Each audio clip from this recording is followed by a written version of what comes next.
Welcome everyone. स्वागत है आप सभी का मॉर्निंग न्यूज के इस सेशन में। आज देखते हैं विभिन्न समाचार पत्रों में क्या क्या खबरें छाई हुई हैं। तो देखते हैं एक एक करके सभी खबरों को। अब लखनऊ सहित 6 जिलों में स्पेशल एजुकेशन जोन हो जाएगा। प्री नर्सरी से विश्वविद्यालय स्तर तक की शिक्षा एक ही जगह पर सुलभ होगी। इनमें अयोध्या, गोरखपुर, आगरा, गौतम बुद्ध नगर व बुंदेलखंड का एक जिला भी है। होगा क्या, प्रदेश में अब लखनऊ सहित 6 जिलों में स्पेशल एजुकेशन जोन यानी SEZ बनाए जाएंगे। इन SEZ में एक ही जगह पर प्री प्राइमरी से लेकर विश्वविद्यालय स्तर तक की शिक्षा मिल सकेगी। प्रत्येक SEZ में 8 निजी विश्वविद्यालय व अन्य संस्थान खोले जाएंगे। यूपी में विद्यार्थियों को प्रदेश में ही उच्च कोटि की शिक्षा दिलाने के लिए यह पहल की जा रही है। अभी 47 जिले ऐसे हैं जहां एक भी सरकारी या निजी विश्वविद्यालय नहीं है। कई तरह के प्रोत्साहन की भी बात आ रही है। अगली खबर है, BSNL ने 7 नई सेवाओं का किया ऐलान। अब स्पैम कॉल का नहीं रहेगा कोई डर। BSNL ने सिक्योरिटी, अफोर्डेबिलिटी और रिलायबिलिटी को ध्यान में रखते हुए 7 नई सर्विस शुरू की हैं। स्पैम फ्री नेटवर्क BSNL की नई सर्विस में स्पैम कॉल और मैसेज को ब्लॉक करने का रास्ता खोज लिया है। इसमें AI के जरिए फ्रॉड कॉल और मैसेज को नेटवर्क लेवल पर ही ब्लॉक कर दिया जाएगा। बहुत अच्छी पहल है BSNL की तरफ से। BSNL वाईफाई रोमिंग होगी, BSNL IFTV होगी, ATS कियोस्क होगा, D2D सर्विस होगी, डिजास्टर रिस्पॉन्स सर्विस भी होगी और खदानों के लिए प्राइवेट 5G नेटवर्क भी BSNL लगाने जा रहा है क्या? इन खबरों को थोड़ा सा ध्यान से देख लेते हैं। BSNL ने पहली FTTH based wifi roaming service शुरू कर दी है। नई सर्विस से उपभोक्ता बिना किसी चार्ज के हॉटस्पॉट पर हाई स्पीड इंटरनेट एक्सेस कर पाएंगे। IFTV क्या है BSNL का? BSNL ने पहली बार फाइबर आधारित इंट्रानेट लाइव टीवी सर्विस शुरू की है, जिसके जरिए उपभोक्ता 500 से ज्यादा लाइव चैनल देख सकेंगे। ATS कियोस्क क्या है? अब ग्राहक 24/7 सिम खरीदने, अपग्रेड करने, पोर्ट करने या बदलने की सुविधा ले सकते हैं। BSNL ने सिम कार्ड के लिए कियोस्क की सुविधा शुरू की है। D2D सर्विस क्या है? D2D सर्विस में BSNL ने डायरेक्ट टू डिवाइस सर्विस भी लॉन्च किया, जिसके जरिए सैटेलाइट से मोबाइल नेटवर्क को इंटीग्रेट करके बेहतर कनेक्टिविटी मिलेगी। डिजास्टर रेस्पॉन्स सर्विस क्या है? प्राकृतिक आपदा जैसी स्थिति के लिए BSNL ने कनेक्टिविटी के लिए emergency encrypted communication disaster response communication service launch की है, जिससे प्रभावित क्षेत्रों में कनेक्टिविटी मिलेगी। ड्रोन या बैलून बेस्ड कम्युनिकेशन सिस्टम होगा। अच्छी खबर है BSNL की तरफ से। संकट है, 6.25 लाख रसोइयों को 6 माह से नहीं मिला मानदेय। बहुत ही दुखद खबर है अपने आप में। 11 माह काम लिया जाता है, मानदेय केवल 10 महीने का मिलता है। पर्व त्योहारों की भी इन्हें कोई छुट्टी नहीं मिलती। दूसरों का पेट पालने वाले रसोइये खुद भुखमरी के शिकार हो रहे हैं। मिड डे मील वर्कर यानी मध्याह्न भोजन रसोइया के नाम से प्रसिद्ध स्कूलों में मध्याह्न भोजन पकाने वाले इन रसोइयों को पिछले 6 माह से मानदेय नहीं मिला है। बेसिक शिक्षा विभाग से लेकर शासन स्तर तक इनके बकाये भुगतान के लिए किसी प्रकार की कोई सुगबुगाहट भी नहीं दिख रही है। ऐसे में इस बार दीपावली भी इनके घरों में रोशन होना मुश्किल लग रहा है। आगे कब मानदेय का भुगतान होगा, इसका भी कोई अता पता नहीं है। 2 साल से लटकी 22,000 पदों पर भर्ती का रास्ता साफ हो चुका है। अधीनस्थ सेवा चयन आयोग इसी साल से शुरू कराएगा परीक्षाएं। पारदर्शी होंगी परीक्षा।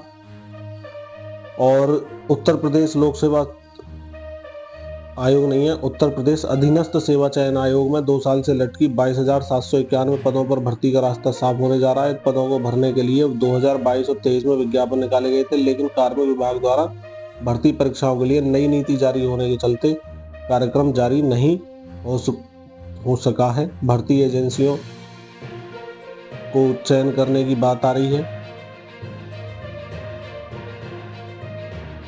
आगे देखते हैं अगली खबर। नहीं बिकेंगे घटिया और फर्जी कंपनी के हेलमेट, सभी जिलों में अभियान शुरू करने के निर्देश दिए गए। सड़क किनारे घटिया हेलमेट बेचने वालों की अब कोई खैर नहीं है। केंद्र सरकार ने देश भर में जिला कलेक्टरों और जिला मजिस्ट्रेटों को ISI की फर्जी मोहर लगे गैर मानक वाले हेलमेट बेचने और बनाने वालों के खिलाफ राष्ट्रव्यापी अभियान शुरू करने और कड़ी कार्रवाई का निर्देश दिया। मंत्रालय ने शनिवार को कहा कि घटिया हेलमेट के निर्माण की वजह से अब तक 162 निर्माताओं के लाइसेंस रद्द किए जा चुके हैं। कैसे पहचान कर सकते हैं? वैसे तो ये गंभीर खतरा है सड़क दुर्घटना में।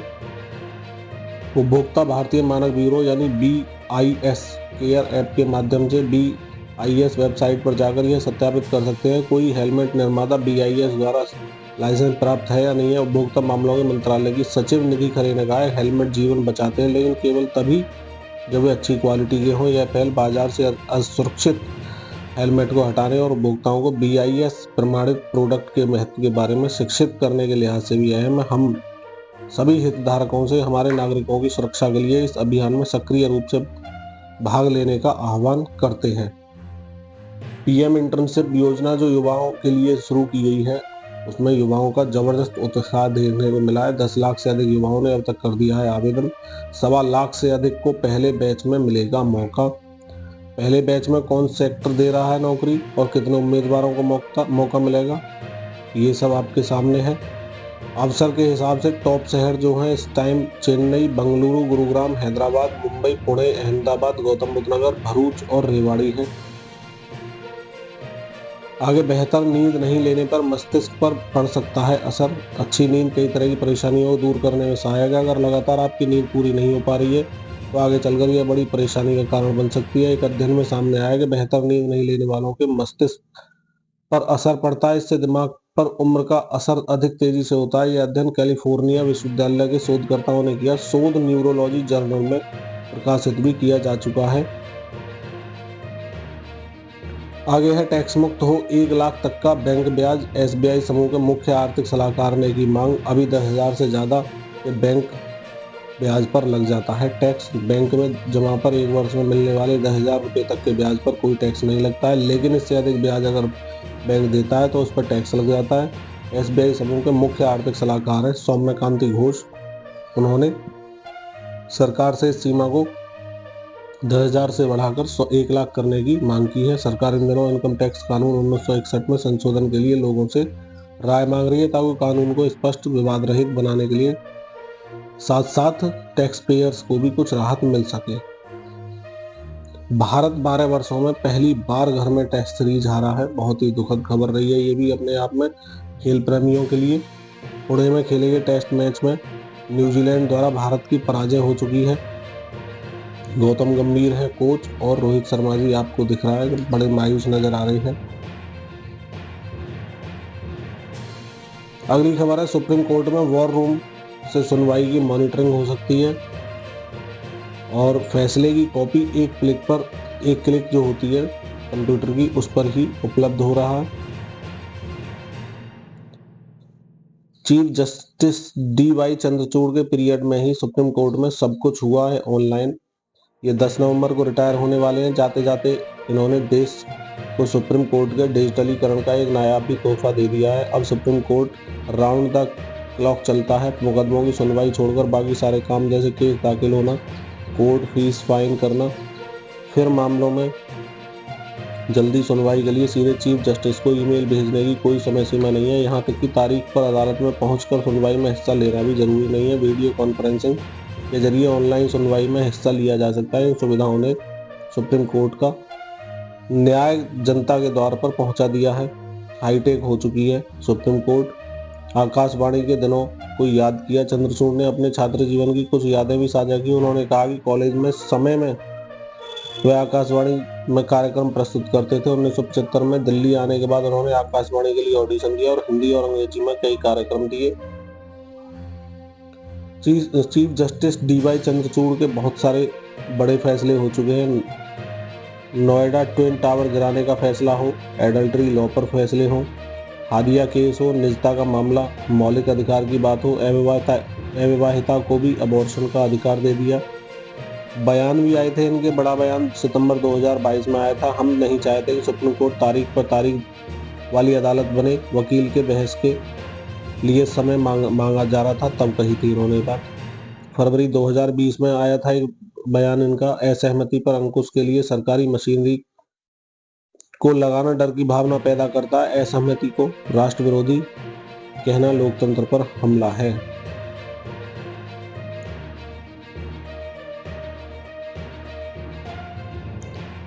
आगे खबर है RBI करेंसी चेस्ट में पहुंचे 1,62,000 रुपए के जाली नोट। महानगर थाने में रिपोर्ट दर्ज हो चुकी है। पुलिस ने शुरू की जांच। यानी कि आरबीआई के करेंसी चेस्ट में ही पहुंच रहे हैं तो पब्लिक कैसे पहचानेगी ये नकली नोट है या असली है। आरबीआई की करेंसी चेस्ट में 1.62 लाख रुपए जाली नोट मिले हैं। इनकी जांच के लिए आरबीआई के प्रबंधक ने नोडल थाना महानगर में रिपोर्ट दर्ज कराई है। पुलिस नकली नोट को जांच के लिए विधि विज्ञान प्रयोगशाला में भेजेगी। आरबीआई ने प्रबंधक लखविंदर कुमार ने महानगर थाने में प्रार्थना पत्र में लिखा कि सितंबर माह में भारतीय रिजर्व बैंक में स्थानीय बैंकों के करेंसी चेस्ट से जमा किए गए नोटों का परीक्षण किया गया। इस दौरान सामने आया कि 1.62 लाख रुपए नकली हैं और वहीं नोटों की फोरेंसिक जांच करने की भी मांग की गई है।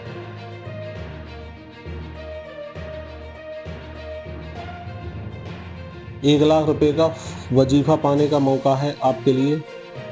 GSK scholars programme GlaxoSmithKline pharmaceuticals limited की एक सीएसआर पहल है। इसका उद्देश्य आर्थिक रूप से कमजोर छात्रों को वित्तीय सहायता प्रदान करना है ताकि उन्हें एमबीबीएस की पढ़ाई पूरी करने में सहायता मिल सके। इस छात्रवृत्ति के तहत छात्रों को 4 साल 5 महीने तक प्रतिवर्ष 1 लाख रुपए की छात्रवृत्ति प्रदान की जाएगी। सरकारी कॉलेजों में एमबीबीएस के पहले वर्ष में अध्ययनरत छात्र आवेदन कर सकते हैं। इसके लिए जरूरी है आवेदकों ने 12वीं की बोर्ड परीक्षा में कम से कम 65% अंक प्राप्त किए हों। इसके अलावा आवेदकों की पारिवारिक वार्षिक आय सभी स्रोतों से मिलकर 6 लाख रुपए से कम होनी चाहिए। उम्मीदवारों का चयन उनकी शैक्षणिक योग्यता और वित्तीय पृष्ठभूमि के आधार पर किया जाएगा। शॉर्ट लिस्ट किए गए छात्रों को टेलीफोनिक साक्षात्कार के लिए बुलाया जाएगा। छात्रों के पास पिछली कक्षा की मार्कशीट हो, आय प्रमाण पत्र, नवीनतम कॉलेज शुल्क रसीद और अन्य निर्धारित दस्तावेज होने चाहिए जिससे कि वो इच्छुक और योग्य उम्मीदवार ऑनलाइन माध्यम से अपना आवेदन कर सकते हैं। आपके पास आवेदन के लिए लिंक जो मिली है tinyurl.com/4svffv2y। अंतिम तिथि 18 नवंबर 2024 है। चाहें तो अप्लाई कर सकते हैं। ट्रांसजेंडरों के लिए भी छात्रवृत्ति की स्कीम है, इसके लिए भी अप्लाई किया जा सकता है। इसी के साथ आज की खबरें ही समाप्त होती हैं। मैं विपिन शर्मा लेता हूं आपसे विदा। मिलते हैं अगली वीडियो में नई समाचार पत्रों की खबरों के साथ। इसी के साथ जय हिंद, जय भारत। स्वस्थ रहें, मस्त रहें।